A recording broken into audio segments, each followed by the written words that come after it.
আলহামদুলিল্লাহি রাব্বিল আলামিন ওয়াসসালাতু ওয়াসসালামু আলা সাইয়্যিদিল আমবিয়াই ওয়াল মুরসালিন ওয়া আলা আলিহি ওয়া সাহবিহি আজমাইন। আসসালামু আলাইকুম ওয়া রাহমাতুল্লাহ। ঠিক আছে, আজ ইনশাআল্লাহ আমরা কিছু আরবি পড়ব এবং কিছু ছোট ছোট সেশন অনুশীলন করব, যা আমাদের আরবি কর্তা, ডিটেল, রফা, নসব, যার বুঝতে সাহায্য করবে। স্ক্রিনে তিনটি শব্দ আছে, ঠিক আছে? সাআদা, মুদাররিসুন, আত-তুল্লাব। ঠিক আছে, সাআদা মানে সাহায্য, সাআদা মানে হলো সাহায্য, তাহলে মুদাররিসুন মানে শিক্ষকরা, তাহলে তুল্লাবা, তুল্লাব মানে ছাত্র। ঠিক আছে, এটা মনে রাখতে হবে বাকিগুলি যাতে বুঝতে সাহায্য হয়। ঠিক আছে, প্রথমটি পড়ুন তাহলে। Saada মুদাররিসুনা তুল্লাব, Saada মুদাররিসুনা তুল্লাব। ঠিক আছে, দ্বিতীয়টা বলেন। সাআদা সাআদাল মুদাররিসুনা আত-তুল্লাবু। ঠিক আছে, খুব ভালো। তারপরে সাআদা আত-তুল্লাবু মুদাররিসুনা। আমি আপনাকে পরেরটা দেওয়ার আগে আমাকে আবার বলেন, সাআদা মানে কি? তুল্লাব মানে ছাত্র, তারপরে মুদাররিসুন মানে শিক্ষক। আপনি এখানে মুদাররিসুন দেখতেছেন বা মুদাররিসিন, পরেরটা মুদাররিসিন, যাই হোক তার মানেও শিক্ষক। ঠিক আছে, তারপরেও অর্থ ঠিক থাকবে। তাহলে সাহাদা মানে সাহায্য, তুল্লাব মানে ছাত্র, মুদাররিসুন মানে শিক্ষক। ঠিক আছে, দুইটারই মানে শিক্ষক হবে, মুদাররিসুন হোক বা মুদাররিসিন হোক। ঠিক আছে, তারপরে পড়ার চেষ্টা করি। সাহাদা তুল্লাবু মুদাররিসিনা। ঠিক আছে, তারপরে আসেন আল মুদাররিসিনা সাআদা তুল্লাবু, তারপরে আর তুল্লাবা সাআদাল মুদাররিসুনা। ঠিক আছে, এখন আমরা শুরু থেকে যাই। আমরা প্রতিটির জন্য একটি অনুমান করে অনুবাদ করার চেষ্টা করব। ঠিক আছে, কারণ আমরা ইতিমধ্যে তিনটি শব্দের অর্থ জানি: সহায়তা, শিক্ষকরা, ছাত্ররা। ঠিক আছে, তাহলে আমরা এখন অনুমান করি। সাহায্য, শিক্ষক, তাহলে শিক্ষকরা ছাত্রদের সাহায্য করেছে, শিক্ষকরা ছাত্রদের সাহায্য করেছে, ছাত্ররা শিক্ষকদের সাহায্য করেছে, ছাত্ররা শিক্ষকদের সাহায্য করেছে। মুদাররিসুন যেহেতু শিক্ষক, শিক্ষকরা ছাত্রদের সাহায্য করেছে। তুল্লাব, তাহলে তুল্লাব আগে, যেহেতু ছাত্ররা শিক্ষকদের সাহায্য করেছে। এখানে কিন্তু আমরা একটা বড় ভুল করতেছি। এর মধ্যে বেশিরভাগ সময় আমরা আসলে একটি ভুল করতেছি। আমরা ভুল করতেছিলাম কারণ ইংরেজিতে যখন আপনি বলবেন, এটা আমি উদাহরণ দিয়ে রাখছি, হাসান হাসান পুশ হুসাইন, হাসান হুসাইনকে ধাক্কা দিয়েছে। বাংলা যখন বলবো হাসান হুসাইনকে ধাক্কা দিয়েছে, তাহলে অপরাধীকে? হাসান হুসাইনকে। তাহলে এখানে অপরাধীকে? হাসান। হাসান যেহেতু ধাক্কা দেওয়ার কাজ করেছে, তাহলে কে অপরাধীকে? হাসান। খুব ভালো। এখন আরবিতে অর্ডারের কোনো গুরুত্ব নেই, মানে আরবি শব্দের ক্রমের কোনো গুরুত্ব নেই। এখানে শব্দ বিন্যাসের কোনো গুরুত্ব নেই, মানে কোন শব্দটা প্রথমে আসতেছে, কোন শব্দটা পরে আসতেছে, আরবির মধ্যে এর কোনো গুরুত্ব নেই, এর কোনো হিসাব হয় না। আপনি জানেন ইংরেজিতে আপনি বুঝতে পারেন যে হাসান হোসেনকে ধাক্কা দিয়েছে, এই বাক্যের শুরুতে কী আছে? হাসান। তাই আমরা এটা কি কর্তা ধরতেছি, হাসান হোসেনকে ধাক্কা দিয়েছে। এই বাক্য যেহেতু শুরুতে কি আসছে? ডোর আসছে, ফাইল আসছে, রফা আসছে, তাহলে বলা যায় এটাই কর্তা। আপনি এটা বলতে পারেন না যে হুসাইন হাসানকে ধাক্কা দিয়েছে, মানে হুসাইনকে যদি আমরা প্রথমে নিয়ে যাই তাহলে অর্থটাই পরিবর্তন হয়ে যাবে। এটা বলা যায় না, অর্থই পুরো পরিবর্তন হয়ে যাবে। তখন মারার দায়িত্বটা গ্যার উপর, মানে অপরাধে কী হয়ে যাবে? হুসাইন হয়ে যাবে। ঠিক আছে, আমরা এভাবে বলতে পারবো না যে আমি হাসানকে ধাক্কা দিয়েছে, আমাকে হুসাইন ধাক্কা দিয়েছে, কিন্তু যখন আমরা উল্টে দিব তখন অর্থটাই পরিবর্তন হয়ে যাবে, অন্যরকম হয়ে যাবে। কিন্তু আরবিতে এরকম না, আরবি ব্যাপারটা ভিন্ন।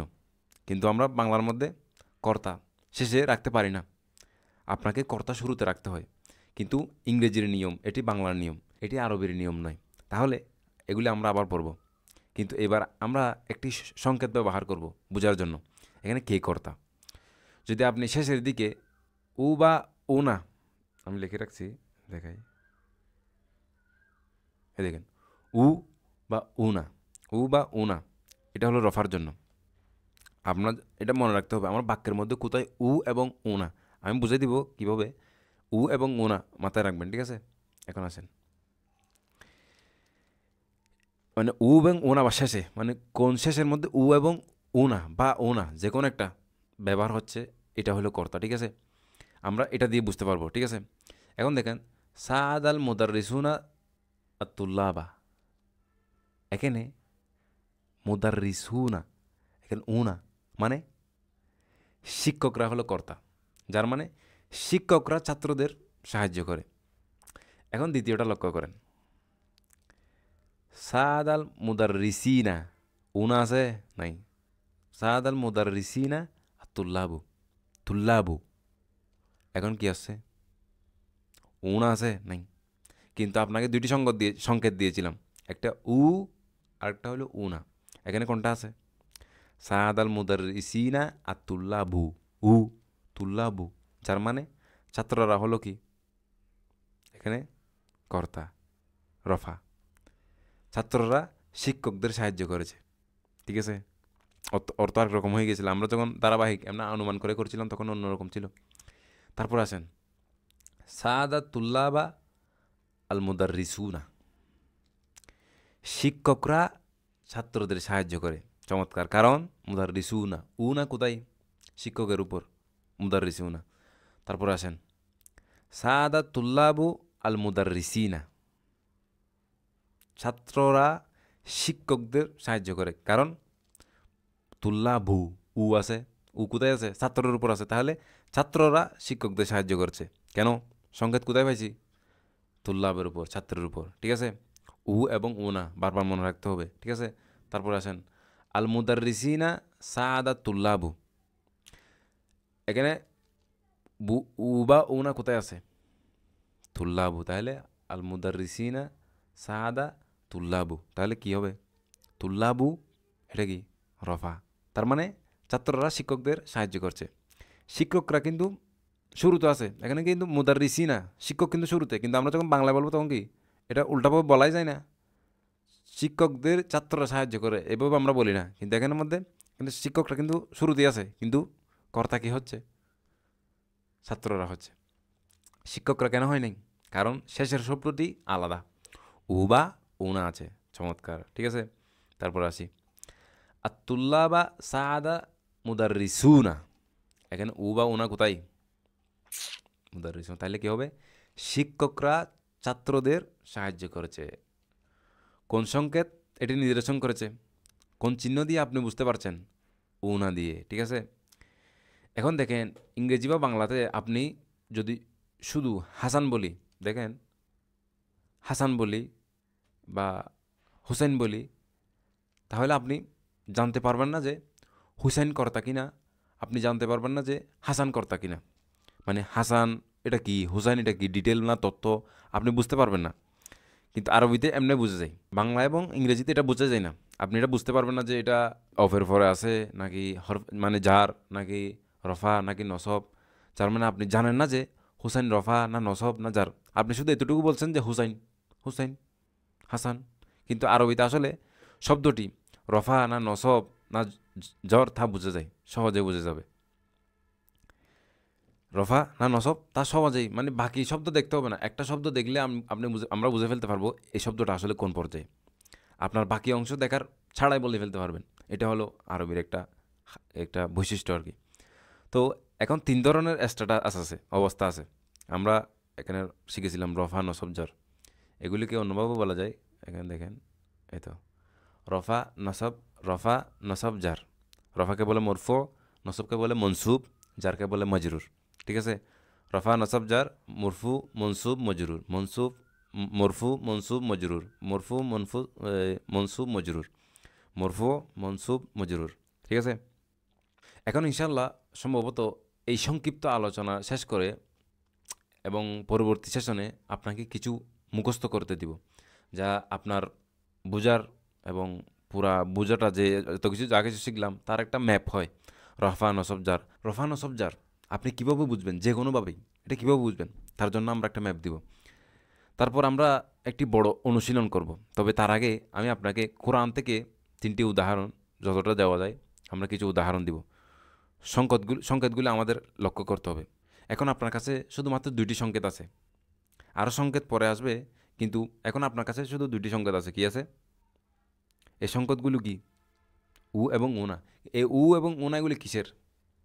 এই উ এবং উনাগুলি কিসের? রফার, অর্থাৎ ফায়েল, ইয়ার রফার, ঠিক আছে, অর্থাৎ কর্তা, ফায়েল, ইংরেজিতে বলা কি ডোর, ঠিক আছে। তাহলে আমরা একটা উদাহরণ দেখি কোরআন আয়াত থেকে। এখন দেখেন, লক্ষ্য করে শুনবেন। কদ আফলাহাল মুমিনুনা, এখানে কি আছে? এখানে কর্তা আছে। কর্তাটা কি? এখানে কর্তাকে কদ আফলাহাল মুমিনুনা, উনা, এখানে মুমিনুনা, এখানে মুমিনু, উ, মুমিনুনা, উনা, উনা যেটা আছে এটা কি? কর্তা, ঠিক আছে। এটা হলো কি? ডোর, অর্থাৎ রফা। তারপরে দেখেন আরেকটা দেখি আমরা। তারপর আসেন, আপনাকে দুইটি শব্দ ভালো করে খেয়াল রাখতে হবে এখানে, ইব্রাহিম এবং রব। এখন দেখেন, এটা লক্ষ্য করেন, ওয়া ইযিব তালা ইব্রাহিমা রব্বুহু, ওয়া ইযিব তালা ইব্রাহিমা রব্বুহু। এখানে রফাকে, কর্তাকে, এই দুটি শব্দের মধ্যে কোনটি কর্তা? রব্বু, রব্বু। কেন? উ শব্দটা এখানে রব্বুর মধ্যে আছে, ইব্রাহিমা এখানে কিন্তু জবর, উটা কোথায় আসতেছে? রবের মধ্যে। তার মানে আল্লাহ ইব্রাহিমকে পরীক্ষা করেছে। পরীক্ষা কে করেছে? আল্লাহ তাআলা করেছে। আমরা প্রশ্ন করতে শিখেছিলাম আগে, পরীক্ষা কে করেছে? আল্লাহ তাআলা করেছে। আল্লাহ শব্দটি হলো কি? রফা। আল্লাহ শব্দটি রফা, ঠিক আছে। আপনি ইব্রাহিমও বলতে পারবেন না, কারণ তা হবে ইব্রাহিম পরীক্ষাটি করেছে, তা ভুল হবে। তখন পরীক্ষাটা ইব্রাহিম আল্লাহ তাআলার উপর করেছে, এটা তো অন্যরকম হয়ে যাবে, ভুল অর্থ হবে, ঠিক আছে। এখন আবার খেয়াল করুন, দুটি নাম আছে, জালুত এবং দাউদ। দুটি নাম খেয়াল রাখতে হবে, একটু এদিক সেদিক করলে কিন্তু পুরো ইতিহাসই পাল্টে যাবে, ঠিক আছে। দেখেন, দেখেন, ওয়াকতলা দাউদু জালুতা, এই দুই শব্দের মধ্যে কর্তাকে? দাউদু। কেন? এখানে উ দিয়ে শেষ হয়েছে। যখন নাম উ দিয়ে শেষ হয় তখন এটি কর্তার সংকেত, রফা।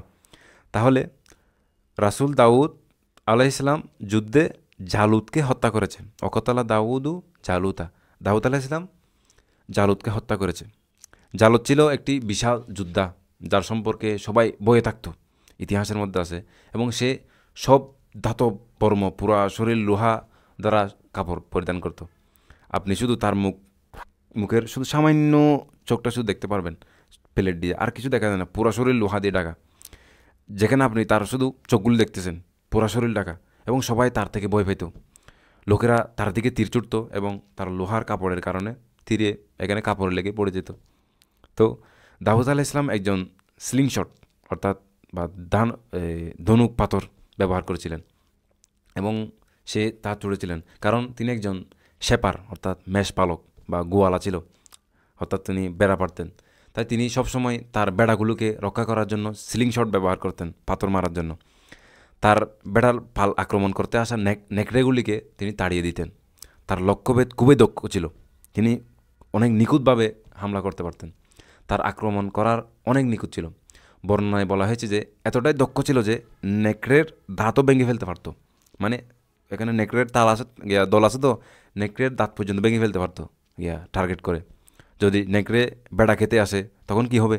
দাঁতই তো নেই, বেড়া কীভাবে খাবে? তো তাহলে তিনি ঝালুদকে লক্ষ্য করে মারেন পাথরটি, এবং তার এখানে লাগে এবং মারা যায়, এবং সে পড়ে যায়। তারা যুদ্ধে পরাজিত হয়। তারা ভাবত যে জালুত একজন অপ্রতিরুদ্ধ, কারণ তাদের জেনারেল জালুত, ইংরেজি তাকে গোলায়েত বলা হয়, ইংরেজিতে আছে, ইতিহাস আছে, আপনি দেখতে পারেন। তাহলে আল্লাহ তাআলা কোরআনে সেই যুদ্ধের বর্ণনা করেছেন, ওয়াকাতালা দাউদু জালুতা। কেউ যদি এখানে কিছু ভুল করে কি হবে? ওয়াকাতালা দাউদা জালুতু, তাহলে কি হবে? জালুত দাউদ আলাইহিস সালামকে হত্যা করেছে, পুরো ঘটনাটাই পরিবর্তন হয়ে যাবে, পুরো ইতিহাসই পাল্টে যাবে। এখন এই উদাহরণগুলির মধ্যে সবচেয়ে ভীতিকর, ভয়ঙ্কর দিক হলো আল্লাহ তাআলা সম্পর্কে। সুতরাং আপনি শেষের উদাহরণ যাওয়ার আগে একটা কথা মনে রাখবেন, আল ওলামা, ওলামা হলো পণ্ডিত, অর্থাৎ জ্ঞানীদেরকে বলে, এটা মনে রাখবেন। আল ওলামাও মানে পণ্ডিতরা, জ্ঞানী। এখন দেখেন, ইন্নামা ইয়াখশাল্লাহা মিন ইবাদিহিল উলামা, ঠিক আছে? আল্লাহ শব্দটি দিয়ে নজর দিন এবং ওলামা শব্দটির দিকে নজর দিন। এখানে আল্লাহটা এবং ওলামা এই দুইটি শব্দ লক্ষ্য করেন, দেখুন কোনটি কর্তা, কোনটি রফা। ইন্নামা ইয়াখশাল্লাহা মিন ইবাদিহিল উলামা উ কি হবে? রফা। কেন? কারণ এটি উলামা দিয়ে শেষ হচ্ছে। তাই আয়াতে বলা হয়েছে যে জ্ঞানীদের মধ্যে আল্লাহ তাআলার ভয় সত্যি রয়েছে, অর্থাৎ জ্ঞানীরাই সত্যি আল্লাহ তাআলাকে ভয় করে। আল্লাহর সকল বান্দাদের মধ্যে সত্যিকারভাবে আল্লাহর ভয় যারা পায় তারা হলেন জ্ঞানীরা। তাহলে ভয় করছে কে সত্যিকার অর্থে? জ্ঞানীরা। আয়াতে যদি আপনি আল্লাহু পড়েন, আমাদের তো অভ্যাস আল্লাহু জিকির করি, এখানে যদি আল্লাহু পড়া হয় তাহলে কি হবে? অনেক বড় ভুল হবে। কারণ তখন আপনি ভয়কে আল্লাহ তাআলার উপর দিচ্ছেন। তাহলে অর্থটা কি হবে এটা তো আমরা বলতেই পারবো না, অর্থটাই পুরো পরিবর্তন হয়ে যাবে। এটা অনেক ভয়ঙ্কর ব্যাপার। তো আমাদের অনেক লক্ষ্য রাখতে হবে। আপনি এটি বলতে পারবেন না, অনেক বড় ভুল হয়ে যাবে আমাদের। এটি বলা একটি ভয়ঙ্কর বিষয়। সুতরাং এই হারাকাগুলি আসলেই খুবই গুরুত্বপূর্ণ। একটি জবরজের এদিক সেদিক হলে, একটি হরকত, একটি এরাব এদিক সেদিক হলে অনেক বেশ কম হয়ে যায়। তো এই রফাগুলি অনেক গুরুত্বপূর্ণ, যেন বোঝা যায় কে কর্তা, কে রফা, কে ডিটেল, কে তত্ত্ব, কে যার, এখানে কোন শব্দ কী কাজ করছে, এগুলি দিয়ে বোঝা যায়। আমাদের এগুলি নিয়ে কাজ করতেছি আমরা এখন এই সেশনে আপনার কাছে কেবল দুইটি সংকেত ছিল। আমরা শুধু দুইটি সংকেত শিখেছি, এবং না, দুইটা শিখেছি না। আসলে এগুলি অফিসিয়াল সংকেত নয়, এবং এখানে আরও সত্যিকার অর্থে আমরা এখনও নোট দেওয়া শুরু করিনি। এখানে আরও অনেক আছে। আমরা শুধু বেসিকগুলি, অর্থাৎ মৌলিক প্রাথমিক বিষয়গুলি নিয়ে কাজ আগাচ্ছি। কারণ পরবর্তী সেশন করার পর তারপরে আমি আপনাকে কিছু নোট দেব, আমরা একটা ম্যাপ দিব পুরা, কোনটা কীভাবে চিনব, যাতে আমরা এ সম্পর্কে আমাদের চিন্তাভাবনাগুলো সঠিকভাবে সাজাতে পারি। ঠিক আছে, আমরা আজকে অনেক কাজ করে ফেললাম এবং আগামীতে আমাদের অনেক কাজ আছে। যাই হোক, আগামীকাল না পারলেও আমাদের তো তাড়াহুড়া নেই, আস্তে আস্তে চলবে ইনশাল্লাহ। বারাকাল্লাহু লি ওয়া লাকুম। আমাদেরকে এই কাজের মধ্যে বরকত দিক। আসসালামু আলাইকুম ওয়া রাহমাতুল্লাহ।